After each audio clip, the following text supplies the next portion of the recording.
Okay, guys, luckily I have awesome roommates and they're cool with me shooting, but it's one of those things where I wanted to do a really long video for you guys. In the first one, I showed you a ton of templates and I said I was going to show you some kind of artistry techniques. And there are a few that you can do that are incredibly difficult. What I will say to you is what you've seen now is you've seen me create a wing off the cuff that's actually pretty complex. Can you imagine how difficult this would have been to draw by hand? You have seen my attempts at drawing. Guys, I suck as an artist. I suck balls as an artist. If I had to make my living as an artist, panhandling on the street, I am going to die of starvation. That's how bad an artist I really am.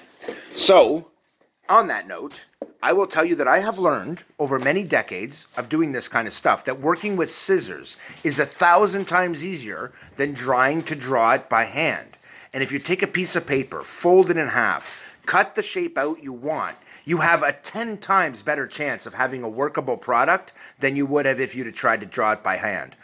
On one, you have to get symmetry when you draw by hand. The right and the left have to be perfect. Yo, what if I just take a piece of paper and fold it in half? Then draw out the shape that I want. When I make my actual templates, that's how I do it. That's why. Because this way it's half the work. If you are going to draw it out by hand, do it this way. Draw your shape until you're happy with it. Throw away 100 pieces of paper. Who cares? Don't waste your building material. Come up with a really good design before you build it. And in my opinion, this one, though it looks cool, check this out, Rick. Look okay? Yeah, it looks great. It's cool looking, but it's really complicated to build. And if I told you to build it, I'd be a moron. And here's why. See these little flaps at the back that look kind of okay, cool? Okay, well, they suck because they should be one flap to give me the width of an aileron, even if it doesn't look as cool. Sometimes when you're building an RC aircraft, looking cool is one thing, but the functional reality of something is something entirely different. Perfect example, I build this Spitfire wing. I want it to look cool, but I also want it to slow fly. Okay, well, now I have to not make it a Spitfire wing. It's a straight edge. That's not a Spitfire wing. This is why I said from the beginning it was a combination of a P-47 and a Spitfire. But look at the control size surface. You look at the one on my wall right now that I built and it goes all the way out to here. I did this to show you guys what an intermediate build should look like, or a beginner build. A beginner build should actually have these same size ailerons moved all the way to the inside. I thoroughly tested this. It's great. This package, don't change it if you want to have a good flying, slow flying Spitfire. But it means adding a whole bunch of VGs to the wing. It means making a straight leading edge, which a Spitfire doesn't have. When you look at this airplane in the air, it will not look like a Spitfire. And the reason is a Spitfire is a true ellipse. It's a semicircle in the air. And it's that way because from the base where the wing root to the tip, the aircraft wing does this out towards the tip so that the tips are forward swept. That is not the case with this aircraft. And had I done that, this would be faster, but it would also handle better. And on top of that, it would be almost impossible to fly it really slow, which is why Spitfires are slow flyers from hell. And they don't fly very well slow. A P-47 flies a lot better slow, but has a slower roll rate. So I gave it Spitfire tips to give it a faster roll rate.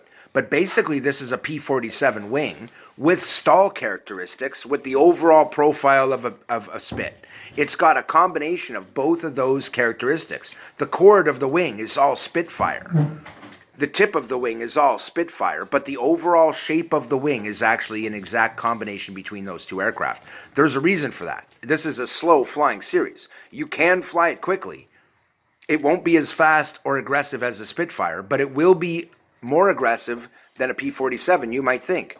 Only I've got all these VG packages on it. The end result of that is that it'll actually add resistance, significant resistance to rollover, which means it'll reduce its sensitivity on the controls, making it more suited for a beginner. It also allows you to fly the aircraft a lot slower, again, making it suitable for a beginner. That is the purpose of this build. And if I were to sacrifice all that for the aesthetics of having it look like a scale frickin' Spitfire, I would be a shitty engineer, because my goal here was to create a slow flyer aircraft. For example, my roommate Rick really wants me to build him a Spitfire. This is the one I'm going to build him. And this is why. Because I can actually build him one that will be a sweet flyer, and be able to slow fly. See, the problem is something I call time to brain. When you're an RC pilot, you have to look ahead. You have to see what's coming. And what I mean by that is you have to think about where your aircraft is going to be. And the faster it's going, the faster your brain has to come up with that answer. And if your brain hasn't come up with the answer before the aircraft reaches its destination, i.e. the place in the sky that you need to turn when you reach, kind of a thing. I mean, you got to plan out your turns. You got to plan out what your climb's going to be. In real life, we file a flight plan. Well, you might want to do that in your head when you fly an RC. Decide what your route's going to be. Take off, fly to the right, then turn to the left here, then come around here, then climb, then do this maneuver, then do that maneuver. Plan it all out in your head like you were doing a little air show. Even if it's the most beginner flight in the world, and you'll find that it takes a lot of the time to brain out of it, where you don't have to stop and think about what you're going to do. Instead, you're executing a plan, and that you will be smoother at than if you weren't. Kind of like cutting with scissors. You're going to be a lot smoother than trying to draw it with your hand. It's similar because you've practiced it already in a way. You've thought about it. You've planned it out. Your brain already knows where you're going to go, so you don't have to figure it out. That's a really important information for any first-time pilot. Plan, then fly. So this is going to be my Spitfire wing. I have showed it to you guys before. It has been tested. I have a new one of this up on my wall, and you'll notice it has huge ailerons, 20% larger than these ones, and it doesn't have the VG kit. Why? I didn't build that one for my roommate or anybody else. I built it for me. At the same time, mine has a slightly more aggressive Spitfire profile overall, but only slightly. And I will add a couple of VGs, but I won't add as many. I'm going to keep the wingtip ones, but they're going to be smaller, of a new type that I've come up with. I'm going to keep ones that are over my control surfaces. No, that one's going to disappear. And these two next to the body will stay, and this will stay. But this one's going to disappear. And the reason I recommend it for a beginner is it makes your ailerons more effective, which is good for the people who want them more sensitive. And if you want them less sensitive, you can just take it off. Believe it or not, that's a really important tip. But it also slows the aircraft down. And for a beginner, the combination of the fact that it slows it down but keeps these fairly responsive at low speeds is really important. If I were going to fly my Spitfire slow, I would keep these there. This seems like some random tips, but in the end, they're all directed at the same goal, which is helping you build an RC from scratch that I've designed. Now in that, there's a lot of things you might want to think, hey, I can change this. Hey, I can change that. Yo, don't. When you're realizing that you're changing the design, when you've changed anything. If you change this angle, you've changed my design. You see this back angle has a little swoop? They come to this tip together like a bird wing. Mine, the one I have on the wall, doesn't do that. This was a slightly different shape. And I didn't change it for anything other than simply the fact that this is the beginner version. I built the advanced version. It has none of these. And it's a much bigger aileron. It'll be much faster because it has a lot less resistance. It won't be engineered to slow fly. The reason is I'm not going to be flying it inside. I'm going to be flying it outside. It's not going to be my slow flying plane. It's the other way around. I'm building it to be my fighter plane, and I'm ready for a fighter plane. So I'm going to build it for that.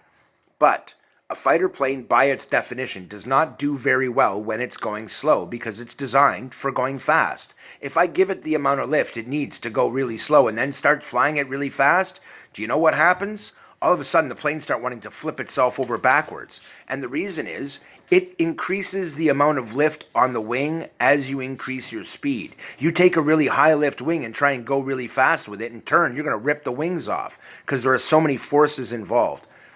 You don't want to do that. A fighter plane is designed to not just go fast, but to maneuver fast. And to maneuver fast takes a sleek, low-resistance wing that's sharp and cuts through the air.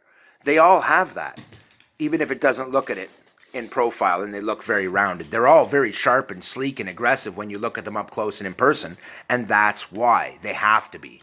So when you look at these aircraft, the beginner line are all aircraft that are not so aggressive. I can give you an aircraft that has an aggressive wing to train you for an aggressive aircraft, but slow it down with VGs. Dial it in with a slow fly prop.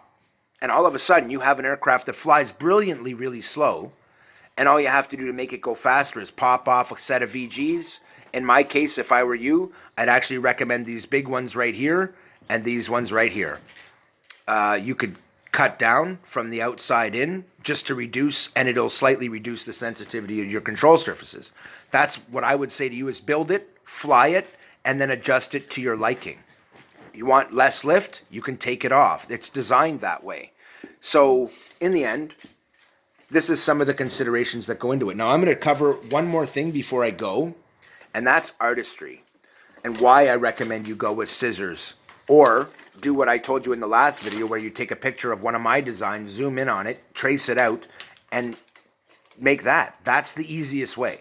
Why? Because it takes all the effort out of the artistry for you. You don't have to struggle to be an artist. You aren't. It's okay. I'm not either. I suck at that shit. But I can cut perfect shapes with scissors and do it symmetrically and do it in 5 minutes.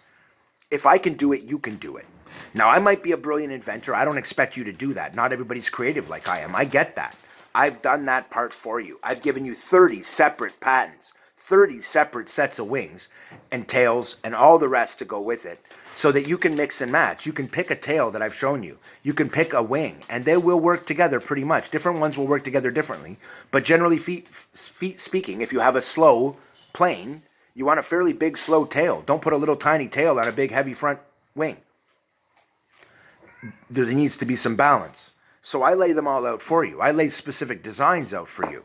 All you have to do is watch my series from the beginning to the end, pick the one you like, and then, I hate to say it, rewatch the whole damn series. Why? Because when you do, you'll find that you're going to learn a ton of stuff about how to build them, how to work with a glue gun, how to work with scissors, how to make your pattern, how to make your shapes, how to zoom in on it. All that stuff is covered in these videos, guys. Every single step along the way has been pre-planned for you, and I've also covered how to make a basic paint job that doesn't suck.